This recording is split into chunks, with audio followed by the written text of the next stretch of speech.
নমস্কাৰ, welcome to my channel let's prepare.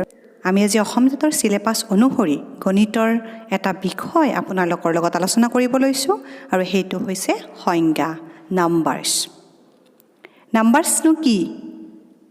A numbers is a mathematical object used to count, measure and label. সংখ্যা হৈছে গণনা, যোগ আৰু পৰিমাণ বুজোৱাৰ বাবে ব্যৱহৃত এক গাণিতিক চিহ্ন। যেনে কেইটামান কল, কেইখনমান কিতাপ, 1, 2, 3 এনেকৈ সংখ্যাৰ জৰিয়তে সেই বস্তুটোৰ পৰিমাণটোক বুজাওঁ। গতিকে আমি সংখ্যা লিখিবলৈ আকৌ কিছুমান চিহ্ন বা প্ৰতীক ব্যৱহাৰ কৰোঁ। সেইবোৰক অংক বুলি কোৱা হয়। সংখ্যা লিখিবলৈ আমি 10টা অংক ব্যৱহাৰ কৰোঁ। 0, 1, 2, 3, 4, 5, 6, 7, 8, 9 আৰু এই সংখ্যাকেইটাৰ জৰিয়তে আমি অপৰিসীম সংজ্ঞা লিখিব পাৰোঁ। যেনে 45, ইয়াতে 4 আৰু 5 অংক বা ইয়াক ইংৰাজীত ডিজিট বুলি কোৱা হয়। এইবাৰ আহক সংখ্যাংক কি? নিউমেৰেলছ। অংকৰ সহায়ত এটা সংখ্যা লিখিলে তাক এটা সংখ্যাংক বোলা হয়। যেনে 125 এটা সংখ্যা। অংকৰ সহায়ত ইয়াক 1 to 5 অংককেইটা লগ কৰি পেলাই সংখ্যাটো বনোৱা হয়। 125 সংখ্যাংক। সংখ্যাংকবোৰক সাধাৰণভাৱে সংখ্যা বুলিও কোৱা হয়। সংখ্যা আৰু সংখ্যাংক দুয়োটা শব্দ একে অৰ্থতেই ব্যৱহাৰ কৰা হয়। সংখ্যাংকন পদ্ধতি, ছিষ্টেম অফ নিউমেৰেশ্যন। এটা সংখ্যা শব্দৰ সহায়ত প্ৰকাশ কৰাকেই সংখ্যাংকন পদ্ধতি বোলে। সংখ্যা লিখোঁতে সংখ্যাংকন পদ্ধতি দুটা হ'ল ভাৰতীয় সংখ্যাংকন পদ্ধতি আৰু আন্তৰ্জাতিক সংখ্যাংকন পদ্ধতি। 2 লাখ এইটো আমি যদি অংকেৰে লিখোঁ তেতিয়াহ'লে 200,000 বুলি লিখিম আৰু এইটোক আমি ভাৰতীয় সংখ্যাংকন পদ্ধতিত 2 লাখ বুলি কওঁ আৰু এইটোক যদি আমি আন্তৰ্জাতীয় সংখ্যাংকন পদ্ধতিক ক'বলগীয়া হয় তেতিয়াহ'লে এইটোক আমি 200,000 বুলি ক'ম। গতিকে আমি সংখ্যা লিখোঁতে এই দুটা পদ্ধতি ব্যৱহাৰ কৰোঁ, ভাৰতীয় আৰু আন্তৰ্জাতিক পদ্ধতি। এইবাৰ আহক আমি নেচাৰেল নাম্বাৰছৰ বিষয়ে কিছু কথা জানো। বস্তু গণনা কৰিবলৈ আৰু অন্যান্য হিচাপ কৰিবলৈ আমি 1, 2, 3, 4 এনেকৈ ... ইত্যাদি সংখ্যাবোৰ ব্যৱহাৰ কৰোঁ। এই সংখ্যাবোৰকে আচলতে স্বাভাৱিক সংখ্যা বোলে।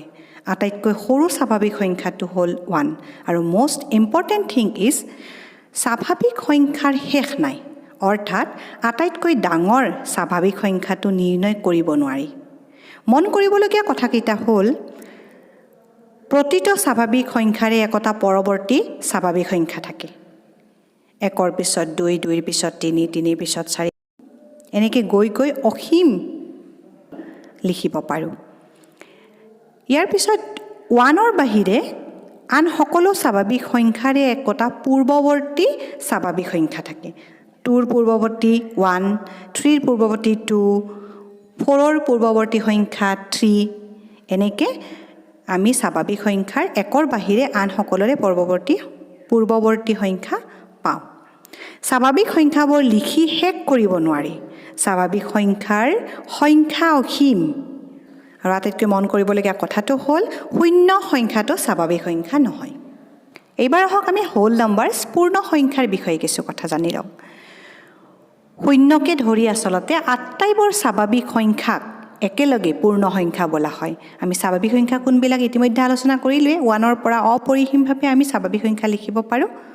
গতিকে সেই 1ৰ লগত 0টো ধৰি পেলাই সেই আটাইবিলাক স্বাভাৱিক সংখ্যাকে একেলগে পূৰ্ণ সংখ্যা বুলি কোৱা হয়। যেনে 0, 1, 2, 3, 4, 5 ... বুলি অসীম নাম্বাৰছ আমি লিখিব পাৰোঁ। আটাইতকৈ সৰু পূৰ্ণ সংখ্যাটো হ'ল 0। স্বাভাৱিক সংখ্যাৰ দৰে পূৰ্ণ সংখ্যাৰো শেষ নাই। পূৰ্ণ সংখ্যাৰ সংখ্যা অসীম। মন কৰিবলগীয়া কথাকেইটা হ'ল যে প্ৰতিটো স্বাভাৱিক সংখ্যাই একোটা পূৰ্ণ সংখ্যা। দ্বিতীয়টো, প্ৰতিটো পূৰ্ণ সংখ্যাই স্বাভাৱিক সংখ্যা নহয়, কাৰণ 0 সংখ্যাটো পূৰ্ণ সংখ্যা কিন্তু ই স্বাভাৱিক সংখ্যা নহয়। 0ৰ বাহিৰে প্ৰতিটো পূৰ্ণ সংখ্যাই একোটা স্বাভাৱিক সংখ্যা। এটা পূৰ্ণ সংখ্যাৰ লগত 1 যোগ কৰিলে তাৰ পৰৱৰ্তী পূৰ্ণ সংখ্যাটো পোৱা যায়। প্ৰতিটো পূৰ্ণ সংখ্যাৰে একোটা পৰৱৰ্তী সংখ্যা থাকে। যেনে 0ৰ পৰৱৰ্তী সংখ্যা 1, 1ৰ পৰৱৰ্তী সংখ্যা 2, 2ৰ পৰৱৰ্তী সংখ্যা 3 ইত্যাদি ইত্যাদি।